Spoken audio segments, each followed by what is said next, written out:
Hey everyone, welcome back to First Time Fantasy here. I am RJ here with my co-host Rick. How you doing, Rick? Yo, I am good. Ready for some fantasy talk and some Monday Night Football.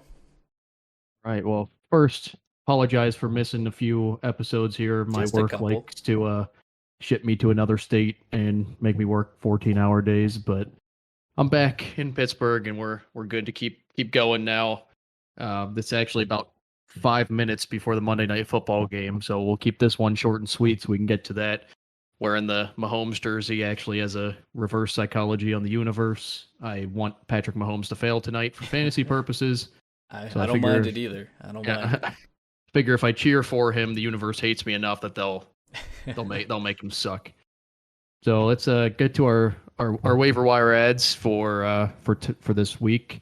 We'll start with quarterback. I have Tua.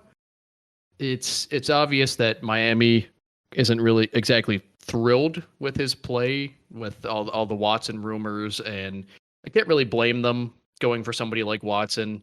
I mean, you're really going for it for the next few years if you try to trade for Watson, giving up multiple first round picks and obviously getting rid of Tua at that point because there's no need for him. And I thought that it would make his play falter and it would make him do pretty poorly, but he's had some good weeks. He put up like about 15 points this past week, which isn't great, but it was against a very good Buffalo defense. And I think that he's out to prove himself. And I'm very impressed with him that he didn't let any of these rumors and this entire situation throw off his play. And he's had some solid weeks, and I expect the solid play to continue in the upcoming weeks. Yeah, I actually had him. Even though we didn't record last week, I'd started some notes, and he was like one of the first guys I put down. He had 2 great weeks coming off injury. I mean, fortunately for him, he got to play against Jacksonville and Atlanta, so not the best defenses, but like you mentioned, tough Buffalo defense. And while yeah, 15 points isn't great against a defense that is that good, it's definitely solid. All right, my first one here is Tyrod Taylor. While he's not, you wouldn't not the first guy to come to mind, but if you're looking for someone to fill in on your bye week, if you've got some injuries, he only played 2 games this season, which isn't great sample size. Of course, he was injured in the second game, so didn't even finish the full one. But nonetheless, with how bad Houston's defense is, kind of similar to some other teams, he's going to be throwing the ball a ton. And I mean, Davis Mills hasn't looked great, but he's had a few decent games here and there. It's definitely possible. I mean, I prefer Taylor over even some of the other weekly kind of streaming options like a Teddy Bridgewater or Heineke. Both those guys have been like okay, but not really great. Heineke probably the more consistent, but I'd be willing to roll the dice on a guy like Taylor for even rest of season possibly over some of those different streaming options. Yeah.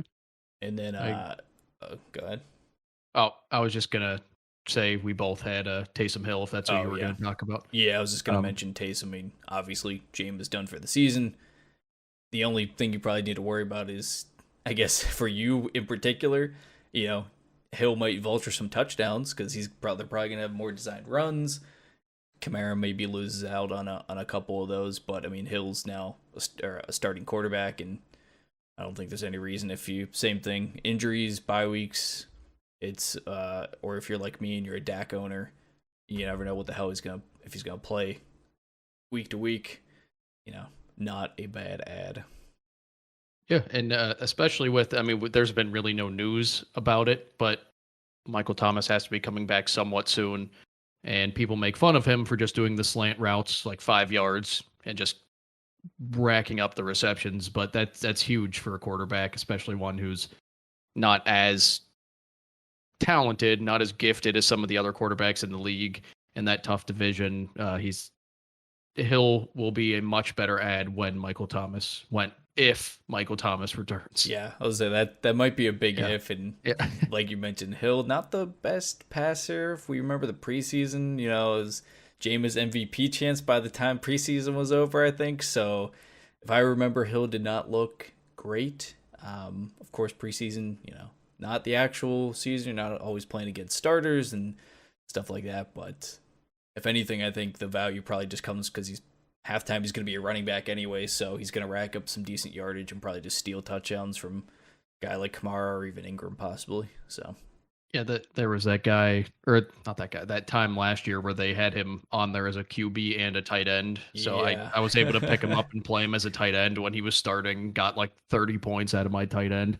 Hey, maybe But after this week he runs the ball enough. He might just be a quarterback running back. yeah. You never know. You get some value out of him or something. Well, speaking of running backs that you might or might not get value out of, my first on the list is Adrian Peterson. Obviously, with Derrick Henry being out for the foreseeable future, the Titans thought that it was a good idea to sign a 100-year-old running back. The only way it could have been an older guy would have been if they signed Frank Gore. I actually don't know who's older. It just seems like Frank Gore is. I would assume, but yeah, I also don't know for sure. It's so the big question is it just a big name and he won't be a big player? Probably, honestly, if I had to guess. But if you have an open roster spot, he's a great guy to add because it's a solid O-line. It's a very run-heavy team, and it could work out. Odds are it won't, but if he can get that floor of 12 to 15-ish carries a game, then he's probably a weekly flex spot.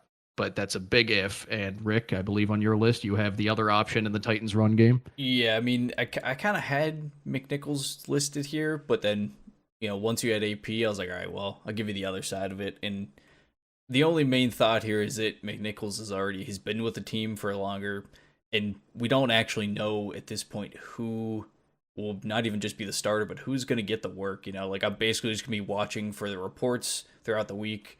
I mean, it's not going to be great to like base starting one of these guys off of like, oh, this guy took a bunch of snaps with the first team. That's not going to be a great reason.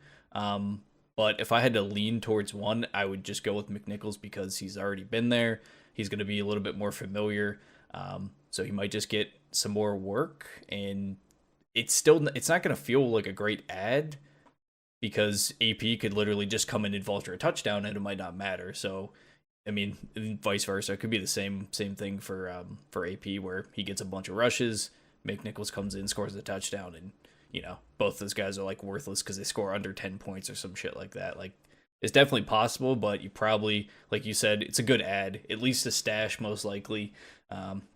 If you're in my situation where you're a Henry owner and also a Chris Carson owner and you've lost both your starting running backs and you really need someone, I'm basically going to be putting in claims on every running back this week and seeing what I end up with when the waivers all go through, because I don't know, my team's going to be in a world of hurt these coming weeks. So you can bet your ass, Rick, that if I lose this matchup tonight and you win it, I'm gonna just grab whatever the top running back is, just because I'll be ahead of you on the waiver claim. Yeah. On top of that, if anyone would like to in my league would like to trade for a wide receiver, I've got some decent ones. Please give me your running backs. I'll take anything at this point.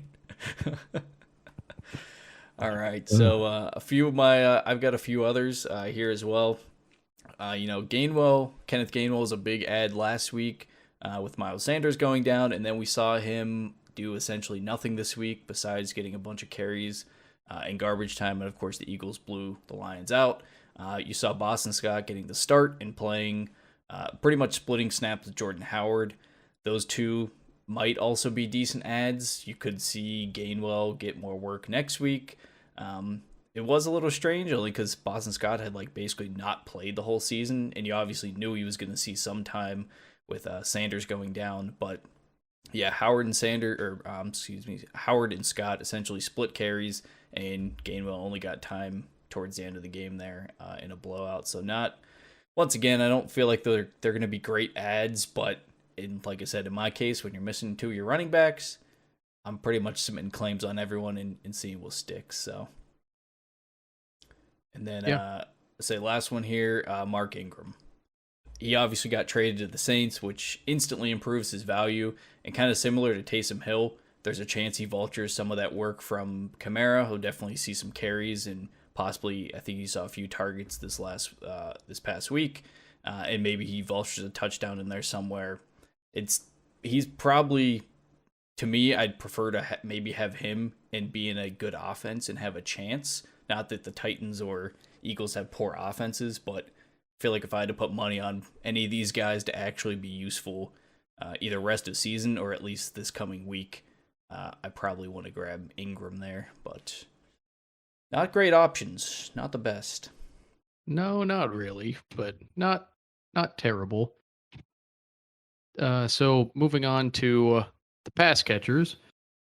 My first one here, I have Agnew with Jacksonville Jaguars. With Chark out, Agnew at this point is a must-add.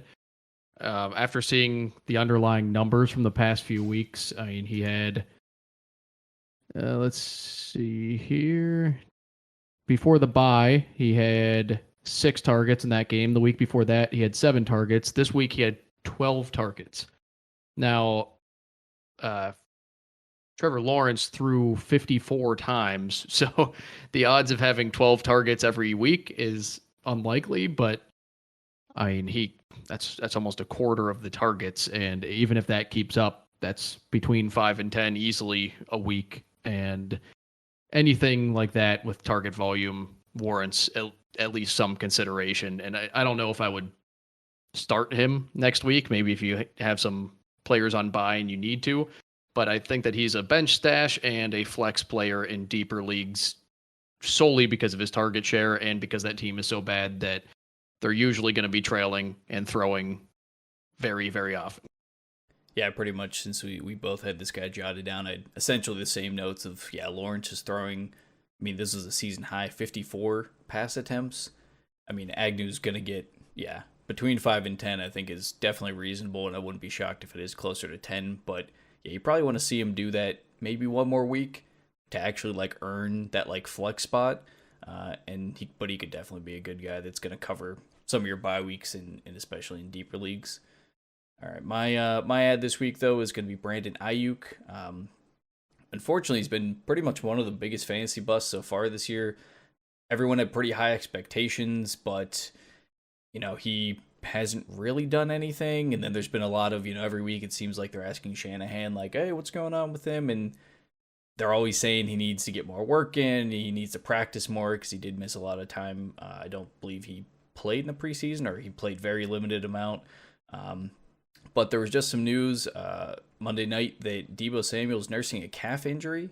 So we had that previous game where they played Indy, of course, in the rain, which, I mean, I don't think either team threw probably as much as they would have just because of the weather conditions. But he did see some decent work this past week. And obviously, if either Samuel is just limited in general or for some reason does miss this week, he will be obviously at some point he'll have to see some increased workload, although they could also have Kittle back as well. So there is some ups and downs, bit of a trade-off, but if Samuel does miss time, Ayuk should easily see some increased work and could be a decent ad going forward. Yeah, and then we'll touch on some possible tight end ads because we know it's slim pickings out there. Yeah, it's tough. Pat Freiermuth this week showed why the Steelers took him as early as they did in the draft. There were those rumors that if Najee Harris wasn't available at pick 24, they were going to take Freiermuth, which I probably would have thrown something through the TV. But yeah, I don't know about that one. But he's showing off his skills and that huge touchdown grab against Cleveland on Sunday. And I believe that it's going to start spiraling into a larger volume moving forward, especially with Ben. He doesn't like to throw deep. We know this. Juju's out. I mean, the wide receivers aren't inspiring much right now, so maybe throwing more of the tight end runs out there will help the offense. And I think he's a decent start moving forward, especially if your tight end's on bye. Either way, I think he's a solid ad since this league does not have many starting tight ends in fantasy. Yeah, and then one other thing to add there is Eric Ebron didn't actually play this week, which obviously is a good thing for Freiermuth. I think they just said he had a hamstring injury, and that happened later in the week, so he wasn't able to go. So that could be something to pay attention to. Although it hasn't, not that Ebron's been doing anything, but he would just cut into the potential amount of snaps that Freiermuth could have compared to him sitting a game out like he did this week. My tight end ad would be Tyler Conklin. He did another good week against Dallas. He didn't do too bad. He saw 7 targets, I believe made 5 catches as I'm trying to pull it up. Yeah, 5 catches, 57 yards, 10, just under 11 fantasy points, which isn't bad, and it's the same thing for why you're going to want to add Freiermuth, is if you need a guy on a bye week. He's been putting up some solid numbers the last few weeks, been seeing a decent amount of targets. If he catches a touchdown, his day is pretty much made, and you're probably going to see like 10 points from him, which would be great. And if not, just like I said, this week, still caught 5 of 7, ended up with just under 11 points, and better than nothing, pretty much. Especially for, like we said, how tough it is if you have your tight end on a bye, like me. I had, unfortunately, Mark Andrews on bye. I think Jared Cook got me a whole 4.5. Next week I have Hawkinson on bye, so gotta grab someone. Yeah, it's never really fun. You just kind of hope your guy pops off or catches a touchdown and maybe make it through and get to next week. So, yeah. Well, that's most of the waiver wire ads. There's not that many options out there. All these guys that we talked about though are solid ads, and I guess technically there could be more. After tonight's game, there's always there's always a couple more, but this week it seemed very thin. Like I know we were talking about it before, but like, okay, so Devontae Adams missed a game, and Randall Cobb, he caught 2 touchdowns, a few passes, like because he had an okay week. Are you actually going to add Randall Cobb and like use him? Like probably not. But yeah, he's available in like probably 75% of leagues, which is great. But you're not going to actually play him, and same kind of goes for looking at like Jets receivers. Like Mike White had a great game, but I believe the Jets have some pretty tough defensive matchups where they play Indy, then Buffalo, and Miami. So do you really want to add a Jets receiver? Like you could, but should you? Probably not. No. Yeah, so I guess we'll leave you with this. Go Patrick Mahomes. Hell yeah. Totally. Definitely don't do that. I don't want to lose. Thank you. Bye. All right, we'll see you guys. We'll be back this weekend for a start sit for week 9. Yep. See you. See ya.